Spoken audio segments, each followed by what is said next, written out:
मोहमदान्धिकारं नाशम विधायम हि तदोदयते विवेक वेदामित पुरुषम महानिमादित्य वरुण तपसा प्रस्ताद।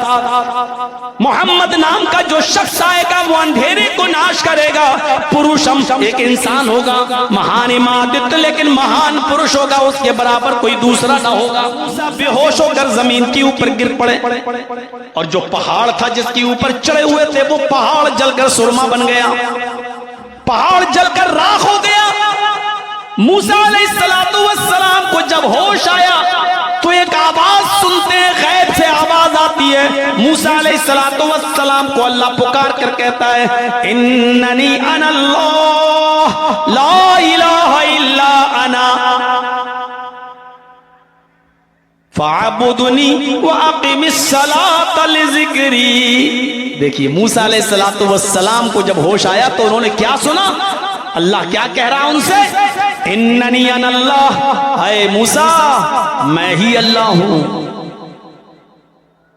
मैं ही अल्लाह हूं, ला इलाहा इल्ला अना, मेरे अलावा कोई माबूद नहीं, मेरे अलावा कोई पूजा योग्य नहीं, मेरे अलावा कोई परिस्तिश के लायक नहीं,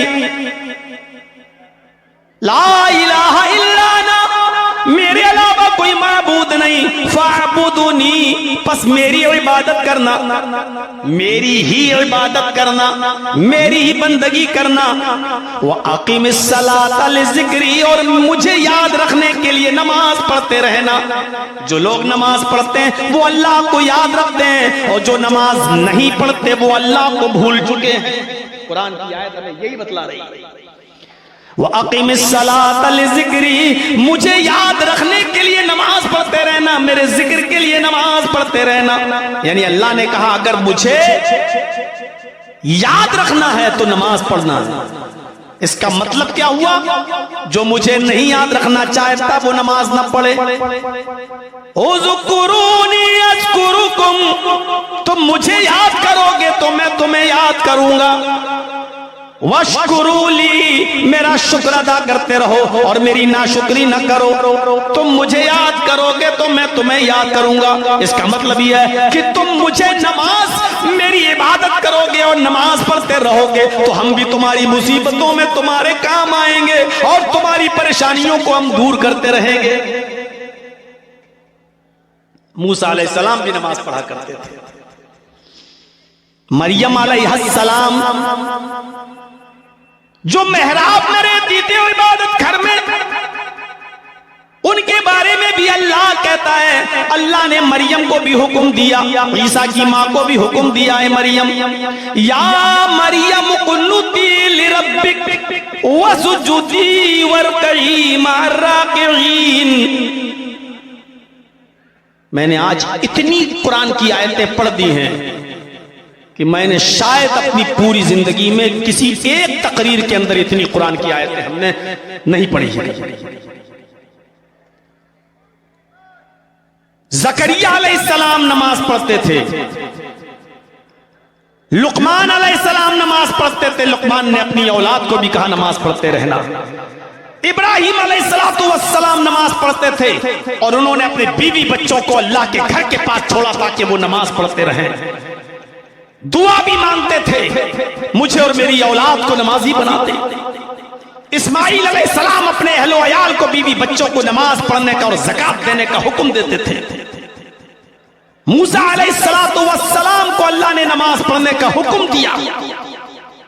हजरत मरियम से कह रहा अल्लाह, या मरियम कुनुती लिरब्बिक, आए मरियम अपने रब के लिए आजिज़ी कर, अपने रब के लिए मतानत और संजीदगी अख्तियार कर, वसजुदी, सजदा कर अपने रब को, वरकई, और रुकू कर, रुकू करने वालों के साथ, यानी नमाज पढ़ने वालों के साथ।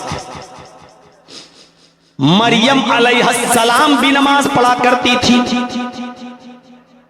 और मरियम का बेटा ईसा अलैहिस्सलातु वस्सलाम जब अपनी मां के पेट से बाहर आए तो एक मौजिज़ा था। ईसा अलैहिस्सलातु वस्सलाम बगैर बाप के पैदा हुए। सब जानते हैं, 50 बार ये सुना होगा, मरियम की शादी नहीं हुई थी, अल्लाह ताला ने अपने हुक्म से हजरत ईसा को मरियम के पेट से बाहर निकाला, मरियम के पेट से पैदा किया। मरियम अलैहिस्सलाम ने पैदा तो वैसे ही किया, प्रोसेस वही था जो आज हमारी औरतों को होता है। हजरत ईसा अपनी मां मरियम के पेट से बाहर आए, मां तो थी उनकी, लेकिन बाप नहीं थे बगैर बाप के, क्योंकि इन्नल्लाह अला कुल्लि शैइन कदीर, अल्लाह हर चीज पर कादिर है। आदम अलैहिस्सलाम का बाप नहीं, आदम अलैहिस्सलाम की मां नहीं, आदम अलैहिस्सलाम को अल्लाह ने बगैर मां और बगैर बाप के। मेरे भाइयों, ये तमाम चीजें कुदरत, अल्लाह की कुदरत दर्शाती है कि अल्लाह हर चीज पर कादिर है। वो चाहे तो बगैर बाप के और बगैर मां के भी किसी को पैदा कर सकता है, जैसे हजरत आदम अलैहिस्सलाम, वो चाहे तो सिर्फ मां से किसी को पैदा कर सकता है, उसके लिए बाप की भी जरूरत ना हो, वो है हजरत ईसा अलैहिस्सलातु वस्सलाम। और मेरे भाइयों, वो चाहे तो किसी को बगैर मां और बाप दोनों के बगैर कोई औलाद ना दे, जैसे हम और आप। ईसा अलैहिस्सलातु वस्सलाम जब अपनी मां के पेट से बाहर आए तो उनकी मां मरियम पर तरह तरह के इल्जाम लगने लगे। जाहिर बात है, आज हमारे समाज के अंदर अगर कोई औरत बगैर शादी के अगर बच्चा पैदा हो जाए तो उसको क्या क्या सुनना पड़ता है, कितना सुनना पड़ता है। जब प्रोसेस यही है कि बगैर बाप के बेटा पैदा नहीं हो सकता, बेटी नहीं, तो हजरत मरियम को कितना सुनना पड़ा होगा। यहां तक कि जब मरियम कोई जवाब नहीं देती थी, 3 दिन तक खामोश रही, कोई जवाब नहीं दिया, तो तीसरे दिन तमाम गांव के लोग, मोहल्ले के लोग, समाज के लोग, सोसाइटी के लोग चले आए और आकर कहने लगे, मरियम जवाब दो।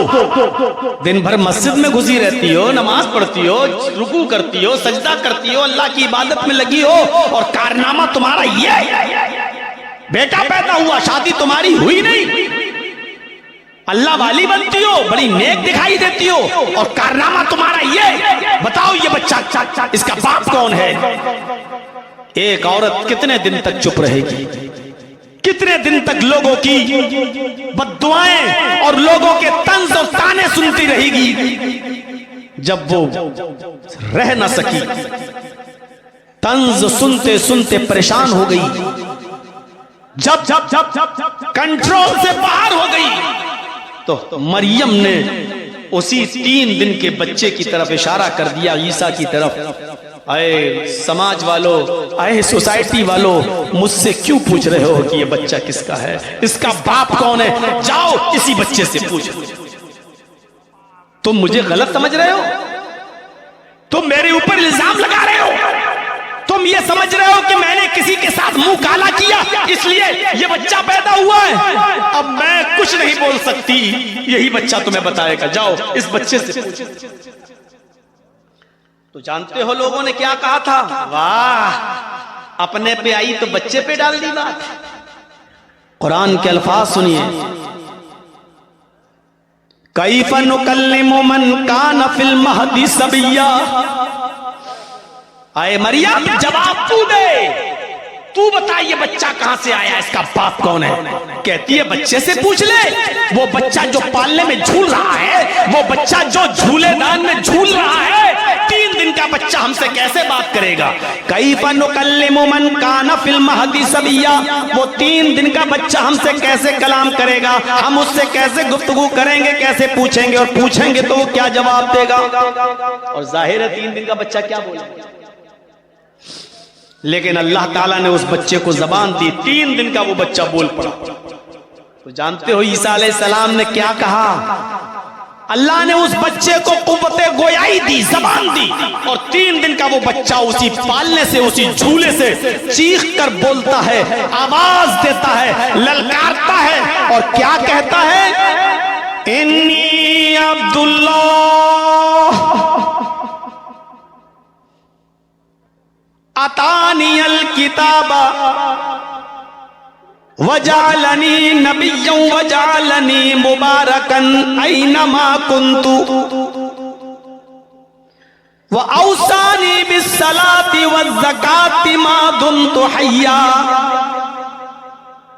क्या लफ्ज निकाला हजरत ईसा ने उसी झूलेदान से, उसी पालने से। मेरी मां पर इल्जाम लगाते हो, मेरी मां से पूछते हो कि ये बच्चा किसका है, इसका बाप कौन है। इन्नी अब्दुल्ला, मैं अल्लाह का बंदा हूं। 3 दिन का बच्चा बोल रहा है। ईसा अलैहिस्सलाम सगरे सिन्नी में बोल रहे हैं 3 दिन का। और क्या कह रहे हैं, मेरी मां पाक दामन है, मेरी मां पर इल्जाम न लगाओ। मैं अल्लाह का बंदा हूं, अल्लाह ने अपने हुक्म से मुझे पैदा किया, और सिर्फ पैदा ही नहीं किया, अतानी अल किताब, उसने मुझे किताब देकर भेजा है। यानी जब मैं बड़ा हो जाऊंगा तो मुझे किताब मिलेगी, इंजील। अतानी अल किताब, उसने मुझे किताब देकर भेजा है। वजालनी नबिय्यन, और उसने मुझे नबी बनाकर भेजा है। मुझे उसने किताब भी दी और नबी भी बनाया। वजालनी मुबारकन ऐनमा दुमतु ऐनमा कुंतु, और उस अल्लाह ने मुझे बाबरकत बनाया है जहां भी मैं रहूं। मैं जिस जगह भी जाऊंगा बरकत ही बरकत होगी। वजालनी मुबारकन, और अल्लाह ने मुझे बाबरकत बनाकर भेजा है जहां भी मैं रहूंगा। और इसके बाद जो 3 दिन के बच्चे ने कहा वो सुनिए, वह औसानी बिस्सलाति वज़्ज़काति मा दुमतु हय्या, और मेरे रब ने मुझे ये हुक्म दिया है कि मैं नमाज पढ़ता रहूं और ज़कात देता रहूं जब तक मैं जिंदा रहूं।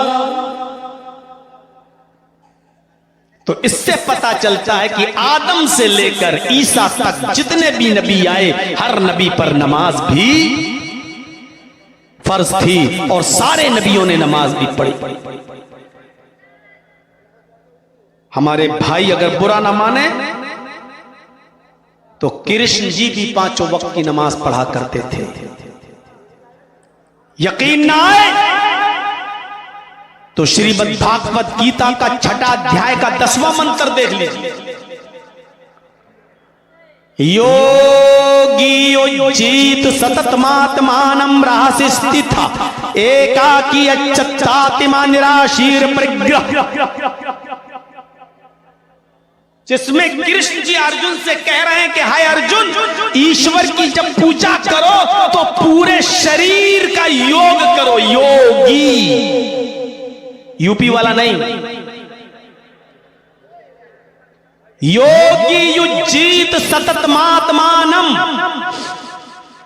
पूरे शरीर का योग करो। यानी पूजा सिर्फ खड़े होकर नहीं, पूरे शरीर के साथ होनी चाहिए और पूरे शरीर का योग होना चाहिए। आज हिंदू धर्म में चले जाइए, सिर्फ ऐसे हाथ उठाएंगे, ओम नमः शिवाय, बस हो गई पूजा।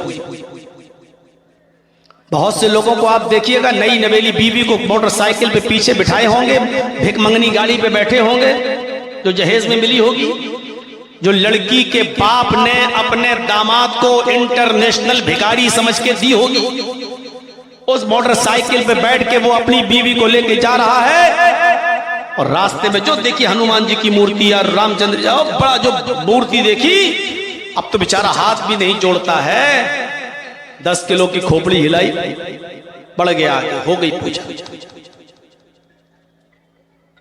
ये शरीर का योग नहीं है, पूरे शरीर का योग होना चाहिए जो नमाज में होता है।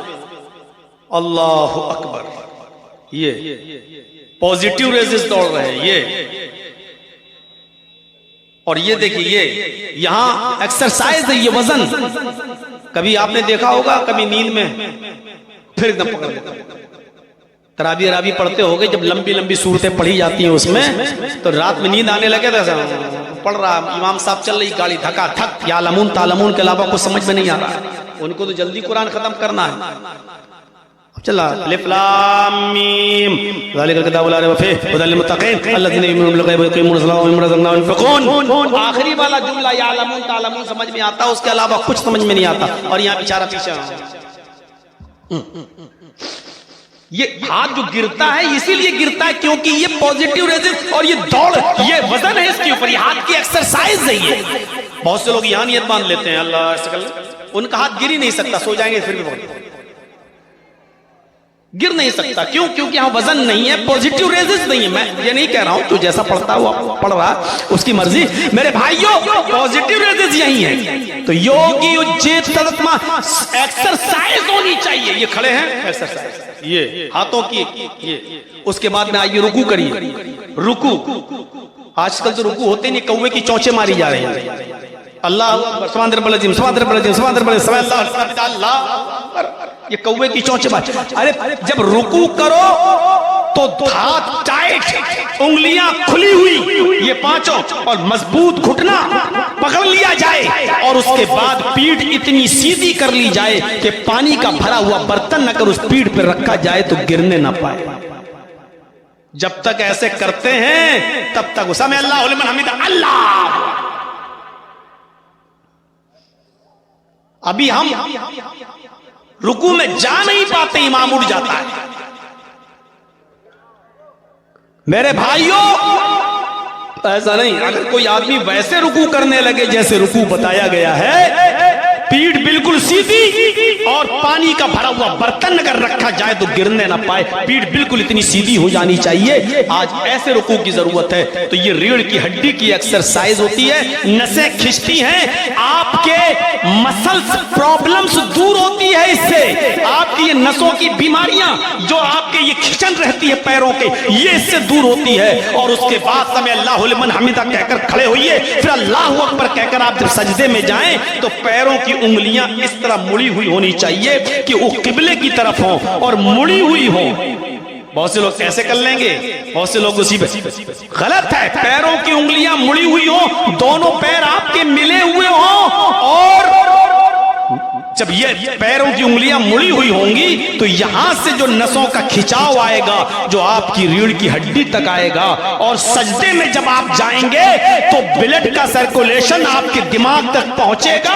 इससे आपको कभी ब्रेन हेमरेज नहीं होगा। डॉक्टर मोरिस मुकाई ने, अमेरिका का सबसे बड़ा ब्रेन का डॉक्टर है, उसने अपनी रिसर्च में लिखा है कि अगर मुसलमान वैसे नमाज पढ़ने लगे जैसे उनको उनके नबी ने बताई है, और वैसे सजदा करने लगे जैसे उनको उनके नबी ने बताया है, तो ऐसे शख्स को कभी ब्रेन हेमरेज नहीं होगा, क्योंकि दिमाग की नसों तक ब्रेन ब्लड का सर्कुलेशन आराम से होगा, वो वहां तक पहुंच जाएगा। ये नमाज पूरी प्रैक्टिकल एक योग है, एक्सरसाइज है। बाबा रामदेव ने कितनी मर्तबा कहा है कि नमाज कंप्लीट एक योग है। अगर कोई आदमी पूरा नमाज पढ़ता है तो उसको फिर किसी योग की जरूरत ही नहीं है। मेरे भाइयों जरा अंदाजा लगाओ।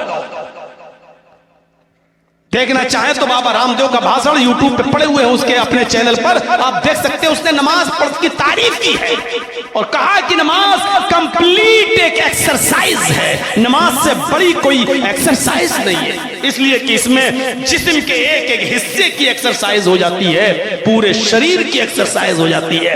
ये जीत सतत मातमानम, इसको हमेशा पढ़ते रहना, सतत पकड़े रहना, कभी मत छोड़ना है अर्जुन। राह से स्थित था, अगर छोड़ोगे तो स्थित नहीं रहोगे, यानी धर्म पर कायम नहीं रहोगे। अल्लाह के रसूल ने भी तो यही कहा है, जिसने कसदन अमदन जानबूझकर एक वक्त की नमाज छोड़ दी उसने कुफ्र किया।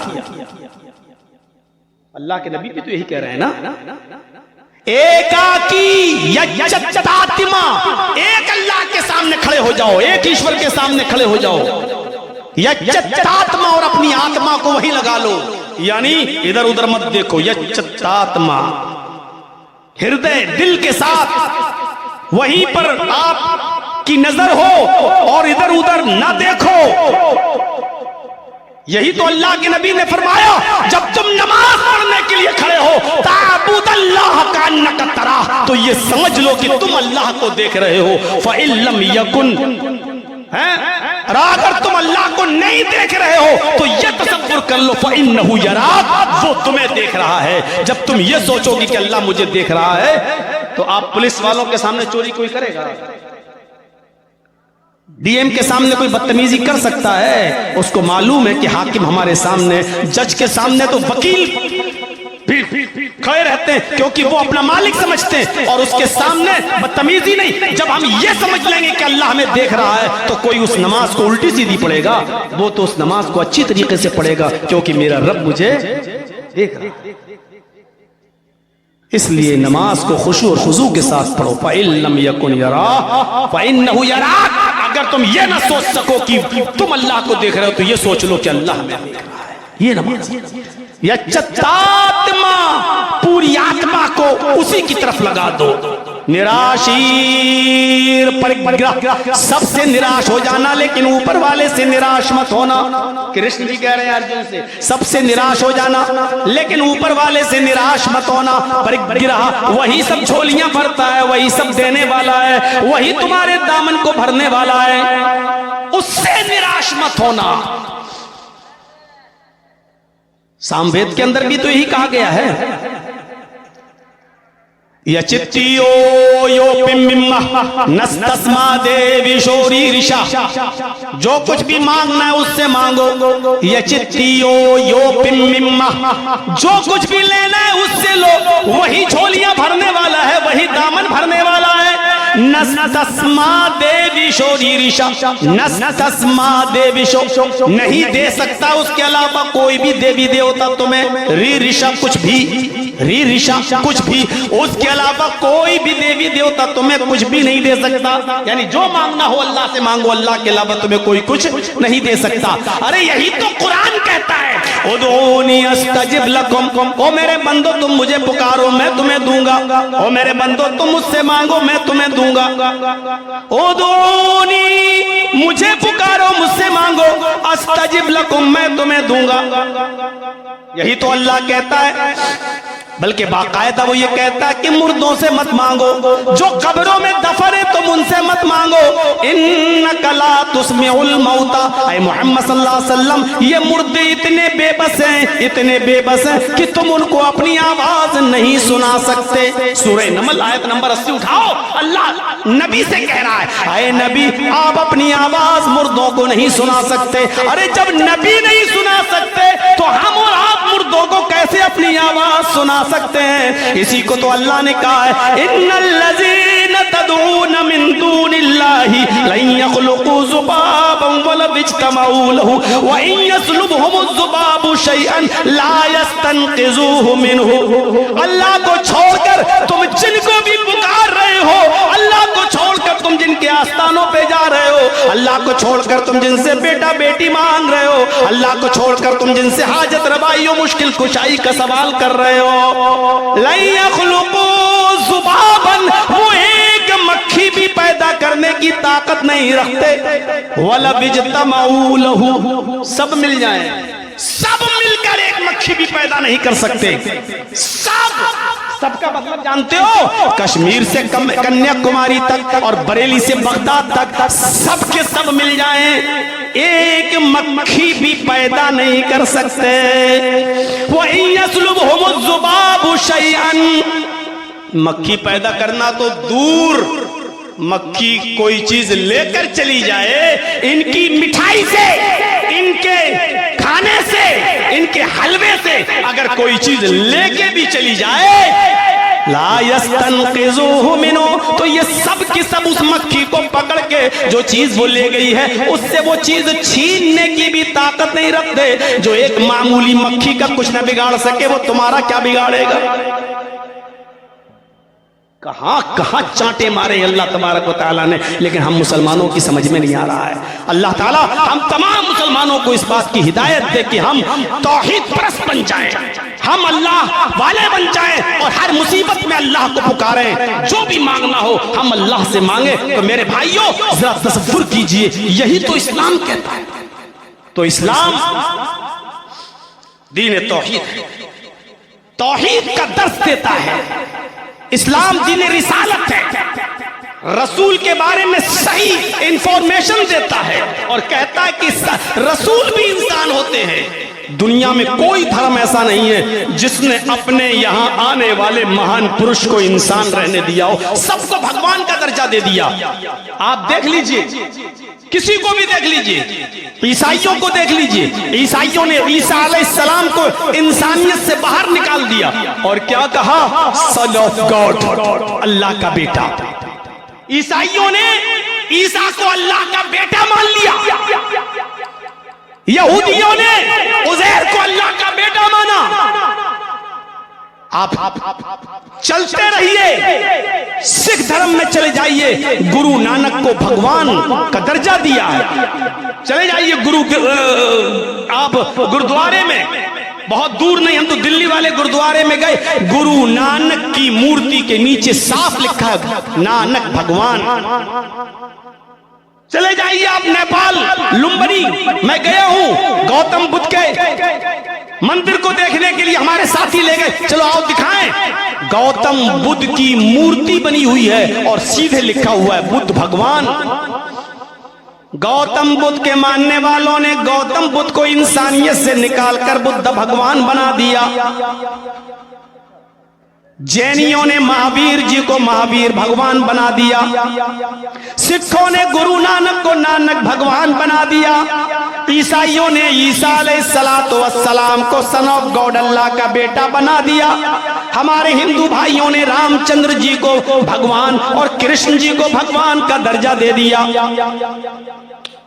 कोई ऐसा धर्म नहीं बचा जिसने अपने यहाँ आने वाले को इंसान रहने दिया हो। लेकिन कुरान कहता है हमने तुम्हें जो नबी दिया, जो रसूल दिया, वो इंसान है। और कहा है नबी, कहो कि मैं इंसान हूं। इन्नमा अना बशरुम मिस्लुकुम, आए नबी ऐलान करके कह दो, कुल इन्नमा अना बशरुम मिस्लुकुम, आए नबी कह दो कि मैं तुम्हारी तरह का बशर हूं, मैं तुम्हारी तरह का इंसान हूं। तुम्हारे दो हाथ मेरे भी दो हाथ, तुम्हारे दो पैर मेरे भी दो पैर, तुम चलते फिरते हो मैं भी चलता फिरता हूँ, तुम खाते पीते हो मैं भी खाता पीता हूँ, तुम्हारी शादी होती है, बीवी बच्चे होते हैं, मेरी भी शादियां हुई, मेरे भी बीवी बच्चे, तुम बीमार होते हो मैं भी बीमार होता हूँ, मुझे भी बुखार आया, मुझे भी सर में दर्द होता है, तुम्हें जो परेशानियां आती है मेरे ऊपर भी आती है, तुम पेशाब और पायखाने की जरूरत महसूस करते हो मैं भी करता हूँ, इसलिए कि मैं तुम्हारी तरह का एक बशर हूँ। इन्नमा अना बशरुम मिस्लुकुम, आए नबी कह दो कि मैं तुम्हारी तरह का एक बशर हूँ।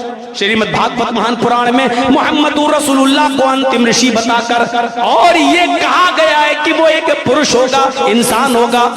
मोह मदांधिकारम नाशम विधायम हि तदोदयते विवेका वेदामित पुरुषम महानिमादित्य वरुण तपसा प्रस्ताद। मोहम्मद नाम का जो शख्स आएगा वो अंधेरे को नाश करेगा। पुरुषम एक इंसान होगा, महानिमादित्य लेकिन महान पुरुष होगा, उसके बराबर कोई दूसरा ना होगा।